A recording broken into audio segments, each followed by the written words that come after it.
Yeah, I prefer if you guys move up to the straight tables, not the round tables, if you could. I don't know what it is, nobody likes to sit up front. That must have been the way you guys were in school too. You just always had to sit in the back. Yeah.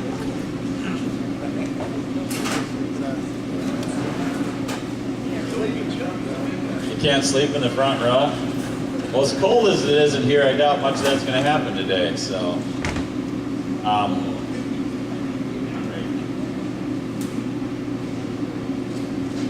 Okay, I see the only people that are not here is my class reps, go figure. They took up a bunch of my time yesterday, which I told them I didn't really have, and now they're not here, I see. So we're waiting for them to show up. Come on in, Lee, and have a seat here. You got your coffee with you, you're good. Well, first I'd like to welcome all of you for coming. I really appreciate that. We appreciate that. We get under a little pressure to keep making this better and better every year. And that's sometimes a little bit hard to do. We're a little hard on ourselves. I will tell you that having put this on for probably, I don't know how many we've hosted. We've missed one in the last 10 years. We missed 1 year. We heard enough about that we decided we can't do that again. Last night, we had our guys do mock-ups last night, so we started about 3:30, didn't get out of here until close to 10. And even though we cover some of the same stuff again and again and again, it's interesting how much you pick up. And I think one thing about choppers is that we only use them a couple months of the year, and you park them, and then when you go back out to go get back in them, you kind of forget some of the stuff that took you all last season to learn. So I think that's the advantage of having this shortly before the youth season starts. And so I do appreciate you guys coming. We had some comments last year to let you know. We had some comments last year that we were too rushed. And I recognize that because last year we had 7 workstations, and by the time we plowed through all them workstations, everybody was wore out, including us. We were tired, and then we had a quick move out of here. Yeah. So we decided, and we got a lot of comments to that effect, that you guys wanted some more free time and some time to ask questions, and so we're going to change it up a little bit. Number one, Woody wimped on me. Everybody know Woody? He cried a lot because nobody commented on his station, just to let you know. So, yeah, so it hurt his feelings. So he said he didn't think his station was worthwhile. So we eliminated his station. But the ironic thing is, I watched the videotape last year of all the stations. I thought his station was the most interesting, but I know why he didn't get high remarks, because like everything else, we weren't quite ready for it. There's a lot of, he was in the new technology part. He was talking about the new technology. The fascinating thing is I think this year it'd be more practical. We're going to cover some of that tomorrow morning and talk about that, because I am guilty of the same thing. Until last fall, we put together the 960 that's out in the driving course and did a whole bunch of Shredledge demos. We demoed the camera system, we demoed the spout track system, we demoed the road track system. And I have to be the first to admit that I've been very hesitant to promote that stuff. And so I'm a little guilty of probably not recognizing how great that technology is.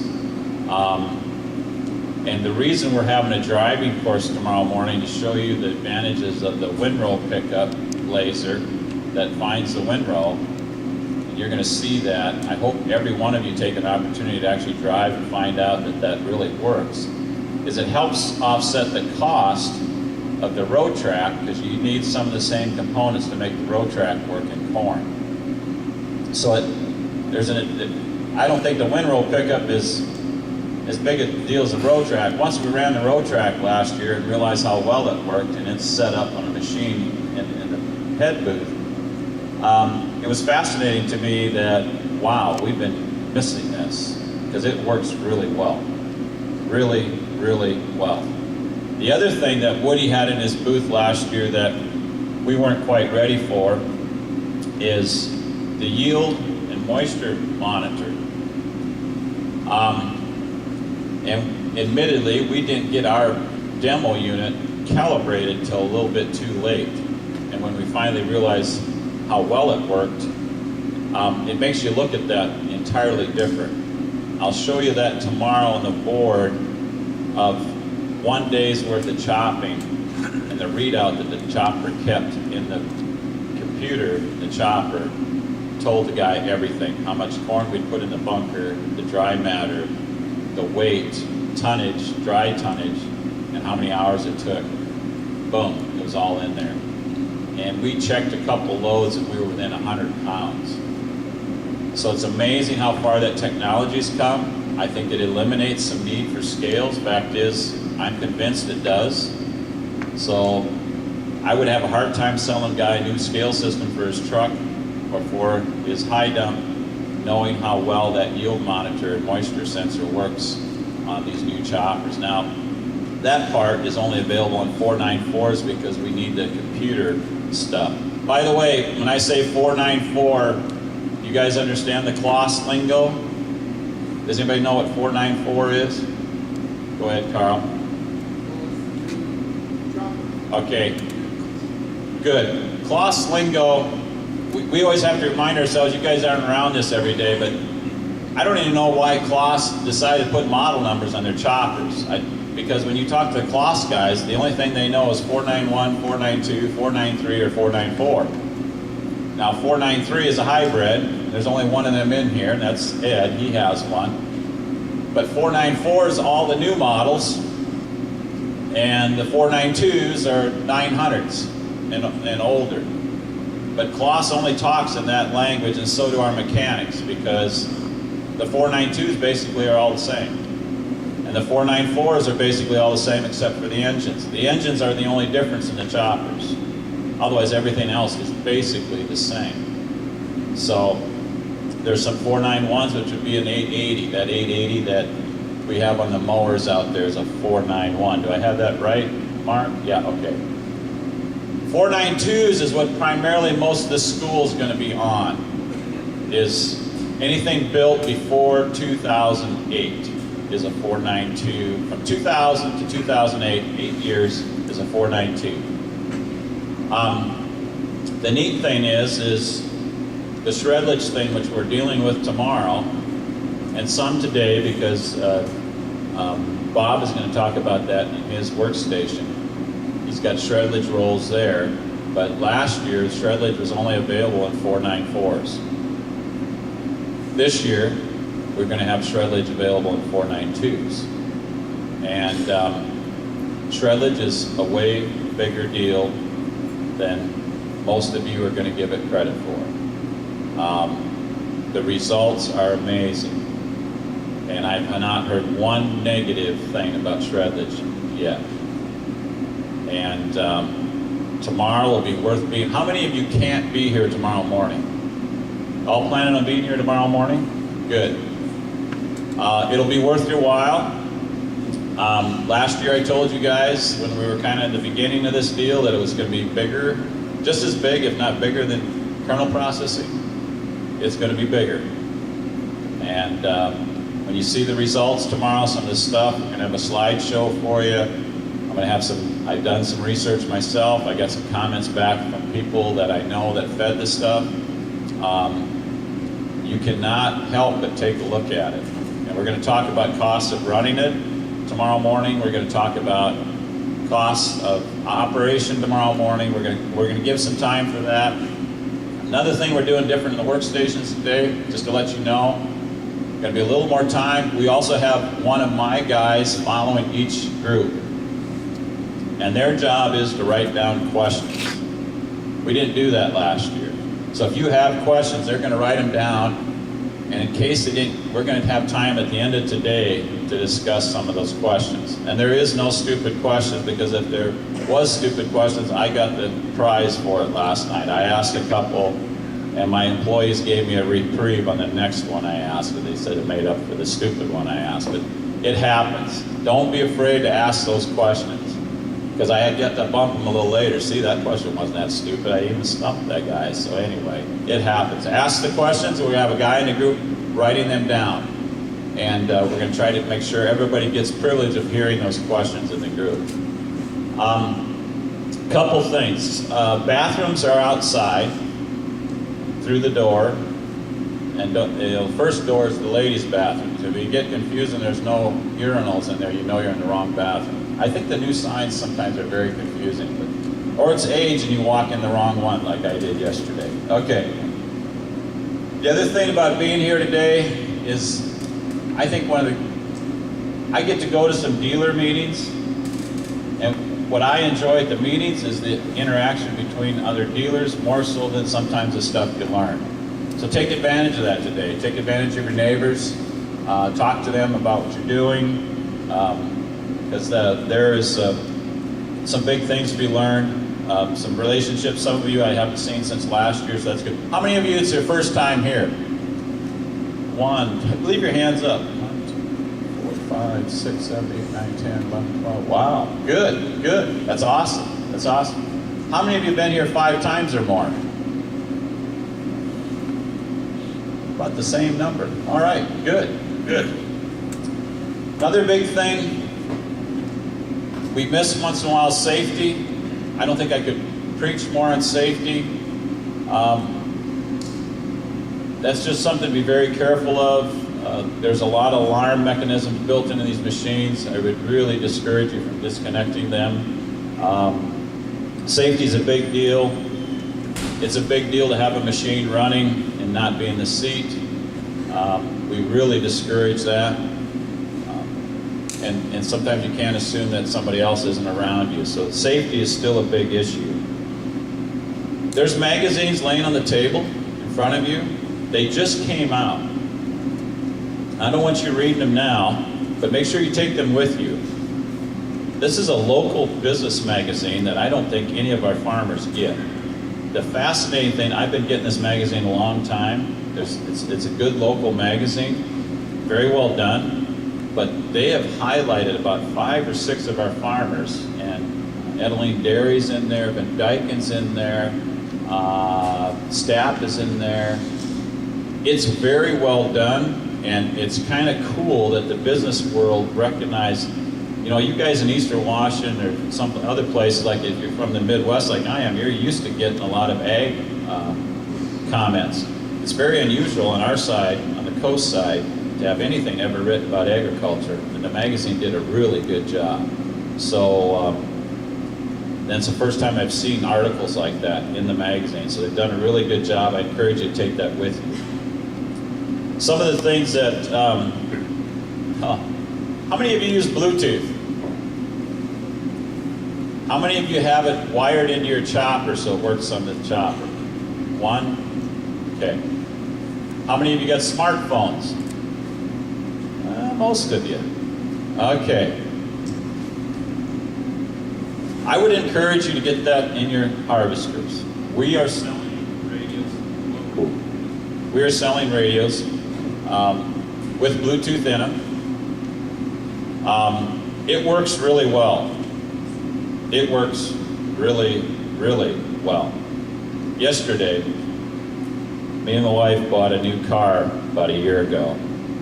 And it's got it in it, and I am so hooked on it that my phone automatically, when I get in the car, it's on. You don't even have to do anything. That thing takes over, okay? So now when I rent cars, when I go traveling, that's the first thing I do. I've gotten used to it, but I program the rental car. We're on Bluetooth. It's cool. If you haven't embraced this technology, you need to. But let me tell you a little story. Yesterday, I go home for lunch, and my wife's gone, which is kind of normal. I think she decides to leave once in a while when she knows I'm coming home for lunch, but that happens. So, I have a quick lunch. I have to go to the bathroom. I sit down in the bathroom, and I look at my phone and there's about 5 messages on my phone. So I started playing them on my phone. The first one's quite long. It's from a guy I was expecting a phone call back from. And the message just gets started. And all of a sudden, I had it on speakerphone, and all of a sudden, it's gone. And I go, that's odd. It quit playing. And all of a sudden, the door opens. Hey, honey, this guy started talking to me in my car. Who is that? I'm going, oh my stars. I go, well, at least it wasn't my girlfriend. She goes, oh, wait a minute, I thought I was your girlfriend. I'm going, are you kidding me? Yeah, look at this. She opens the door, it rolls out the window. He's still talking. What's he want?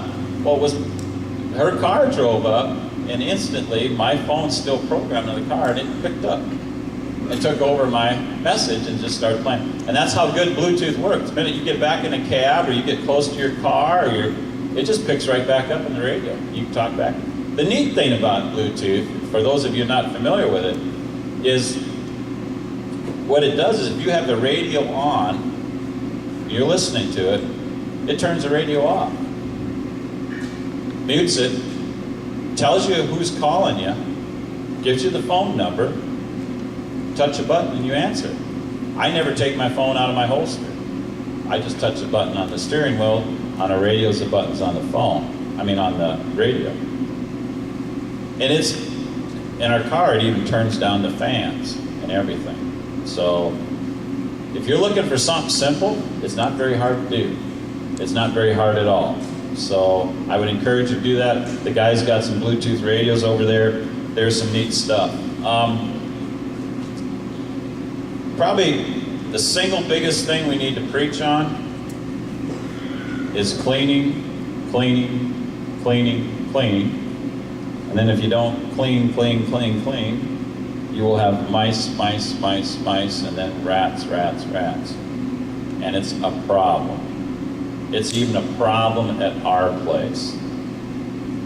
I can't emphasize it enough. I don't know if you could buy enough rat and mice poison to keep them things out of there. The minute you miss one little pocket of dirt, they got a place to live.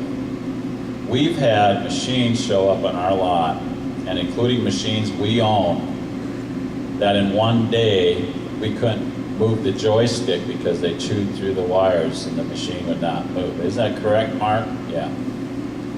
And we had no idea. The machine looked clean to us. And it's expensive. I know the rat poison and stuff won't cost you what it costs us to go out there and put a new wiring harness. They love wires. I don't know what it is, they just love chewing on wires. So I don't think you can buy enough rat mice poison, but buy the stuff, get the stuff clean. We have a 970 over there that we had to do an engine on for a customer. That we just took the wheel off on one side. Now, we've been cleaning on it a while ourselves, and you can see the dirt that's missed. And it is worthwhile to pull the wheels off. We have guys come and get our stands from us. We will borrow them to you if you need to do that. But it's really amazing how much dirt gets kept on those things. And mice love those things. And it's gotten worse. I thought it would get better, but it's gotten worse. So that's one big deal we're going to preach on. The workstations go like this. Bob is doing number 1 right there. So if you got number 1 on your ticket, I think that's how we're doing it, right? Number 1, that's where you would start, okay? And Bob has got the shredlage processor there for both the 494 and the 492. And he's going to show you how to change bearings and some other things. So ask him all the questions you want, and that'll be number 1. And if you're number 2, I believe number 2 is Butch and I, right? And we're going to go over some things on clutches, on corn heads, and we're going to be in that back corner there. Tomorrow we hope to demonstrate a thing we're a little proud of, that new little trailer to rescue heads with and go pick up heads out of the field without having to have a loader there. So that's something new, and also helps work on them if work underneath them. We'll be able to show you some of the undersides of the head, which we haven't been able to do before. Then number, Todd, are you number 3? Okay, Todd is number 3. He's going to do some knife installation. He's going to show you some half knives that are important for shredlage. Shredlage,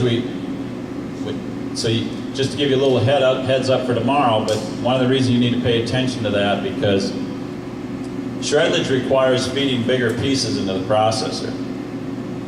And some of the dilemma with doing that, that's why basically everybody is poo-pooing it.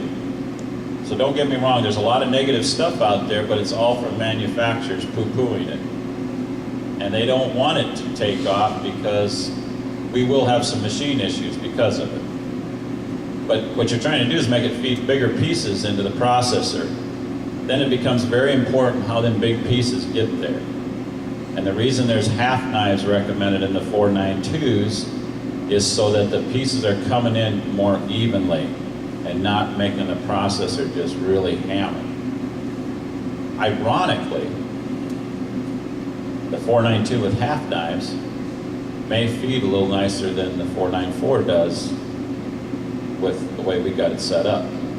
So the testing results on the 492 has been really good. I think Bob will confirm that as well. It's actually done quite well. The interesting thing is that might make some alternative uses for some of these older 492s and just turn them into a shredlage machine and use it for that.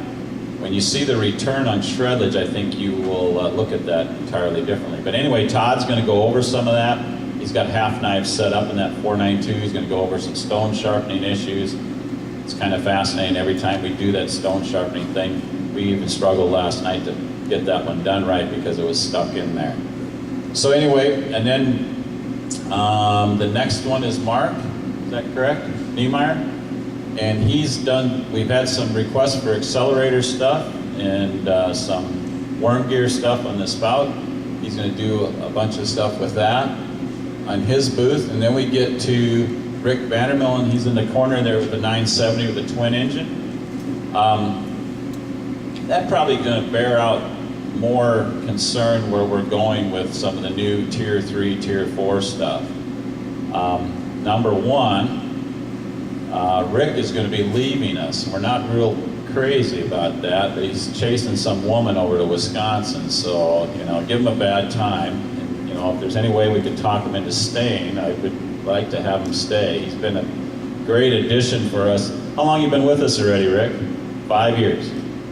And for a guy that was not working in the agricultural field when he came to us, he sure fit in really well, and we appreciated Rick. And if you can talk her into coming back here, you're welcome back anytime. But he's our engine specialist and very good at it. He's been to the schools. And Forrest is, we just hired him, and he's been to the schools already too, and they're going to share that booth. One thing we need to talk about as a group, we may come back later this afternoon and talk about, this Tier 3, Tier 4 stuff is a real pain in the rear. And most of us aren't quite ready for some of the issues that we're having. Quite a few of you have some later Tier 3 stuff, and these engines run hotter, and the way Kloss is doing it, and quite a few of the others, is one of the issues, and I'm going to try to oversimplify this thing, but them guys will shed some light on it. One of the issues is most of you know, cloth does not breathe outside. The Kloss engine recirculates the blow-by. I call it blow-by. If the engine breathes, it takes it back and reburns it, okay? That's all cool, but sometimes you're creating some particulates that are a little hard to get rid of. That's the new way. That's what a lot of engines are doing. But what happens is now suddenly you're requiring your oil to do a lot more work. And your oil will get full of contaminants quicker. Or it doesn't know how to absorb these contaminants, and they're finding out that some of the oil we've been recommending or been using in the past is not good. The irony is these engines are built to such close tolerances that we have to use thinner oil. Now, if you're like me, the first time you hear that, you go, ooh, thinner oil? Really? And they're recommending, is it 1040? And they are being very careful to recommend certain oils. And this is a new thing. This is brand new this year, but they're not the only ones. We're seeing it in Kubota. We're seeing it in everybody. Suddenly, if you guys got fairly brand new cars, it's 5W30 or something like that. I mean, it's really changed. So they're not even recommending 15W40. They don't want to see that, because what happens in the 15W40, just to keep it really simple, that oil can't absorb some of this dirt, and this dirt is ending up back in our intercoolers and on our turbo side because the oil's not taking it away. And then what's happening is these intercoolers are getting plugged. We've been wrestling with this for a while, but we didn't really know what was going on. We thought maybe they weren't changing oil enough. That's part of the problem. But probably the bigger problem is getting oil that will encapsulate that dirt and keep it in the oil. And it's a partially synthetic oil is what they're recommending, right? And we just got a bunch of it in. We're recommending it, but there's a reason we're recommending it. Them guys will cover some of that in their booth. So I think you got questions, you need to ask them about. We got new specs. They changed the specs on the valves. That's kind of a big issue, because this valve setting stuff has been kind of confusing, but that's all related to all the extra heat that these engines are going through, so they're requiring intervals on valve setting as well, and they changed the valve setting adjustments again, correct? The specs. So that's kind of the world we're living in. It's dictating us. And this Tier 3, Tier 4 stuff is not going to be fun stuff. You're going to see a lot of stuff about this in the trade magazines, because nobody's really looking forward to it, and a lot of us aren't ready for it. Even in the Kubota world, and they're high-tech people, but boy, they're wrestling with how they're going to take care of all this stuff. So it's going to become a bit of an issue. So they're going to go over a bunch of that stuff. Then we get over to probably the most significant change would be John Jaeger is through door number 6. Now, he's been doing the same thing for a number of years. Most of you are going to think, what's the word we should be using for contour? Float. Float. We've been wrestling with this float deal because we're still seeing people not properly using it. So what we decided to do is show you what the difference is when you don't use it and you use it. So we got scale pads on there. You're going to see how much weight you can actually put on them wheels by not using float. And he's got a digital readout in there. It's very well done, and it's very interesting. It'll blow you away how much weight you put on those wheels when you don't have it in float. And even when you do have it in float and you have it done wrong, how much lighter it is on the wheels compared to not having float on. So they're going to cover that. And Steve Scrindy's going to do a little bit of 494 in the same thing, in the same session, and show how it's different on the 494, but the same parameters will work that he's showing you on the 492. But I think you'll find that very, very interesting to see the difference on the weigh bars. And he's in a little room, it's heated, right? So you'll be comfortable, you can sit down and watch the whole thing, but it's fascinating. So I don't think, so we're going to try to get to 2 groups. Maybe one group will break for coffee and lunch. We're going to give you a little more time between groups, but we're going to ask that we're going to do you're going to hear a horn. We're going to give you about 10 minutes to get to the next group. The first horn is going to be a warning. What are we going to do? Warn it there's 5 minutes left? Rod? 5 minutes left. Second horn, you get 10 minutes to move to the next group. Did I forget anything? If not, it's 20 to 9. It'll be 20 to 10. We'll do 2 groups before a coffee break, okay? And I know what we should do first. Can you guys go around the room and just introduce who you are and where you're from, primarily? I want to know what town you're from, and I'm going to pass the mic around. So this one, I'll start here with Mr. Gines, and